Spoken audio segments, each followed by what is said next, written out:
Hello students, welcome to the GTU studies. આજે આ strength of material એટલે કે ડિપ્લોમા મિકેનિકલ સેમેસ્ટર 3ના સ્ટુડન્ટ્સ માટે ખાસ IMP એવા ક્વેશ્ચન શેર કરવા જઈ રહ્યો છું, જેમાં આપેલ થિયરીના ક્વેશ્ચન તો ખાસ કરી જ લેવા, અને સમ મેં જેમાં આપેલા છે એ જ રીતના વધારે પ્રેક્ટિસ કરશો તો એવા ને એવા સમ જે રિપીટ થવાની પોસિબિલિટીઝ છે.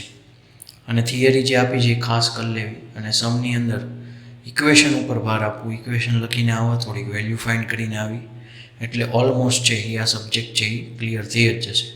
આ સબ્જેક્ટ બહુ જ હાર્ડ છે ક્લિયર કરો, એટલે થોડીક મહેનત અને થોડુંક કીધું મેં એ પ્રમાણે તમે જો પેપરની અંદર રિપ્રેઝન્ટ કરો તો પ્રોબ્લેમ નહીં આવે.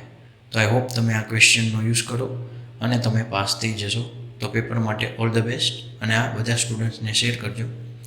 એને રિલેટેડ કોઈ ક્વેરી હોય તો પર્સનલ ગ્રુપ પણ છે સેમેસ્ટર 3-4નું, અને પ્લસ કોઈ પણ પર્સનલ છે એ તમારે મળવું હોય તો ભાવનગરમાં ઓફલાઈન કોચિંગ ક્લાસ પણ અવેલેબલ છે. તો વિડીયો જોવા બદલ થેન્ક યુ.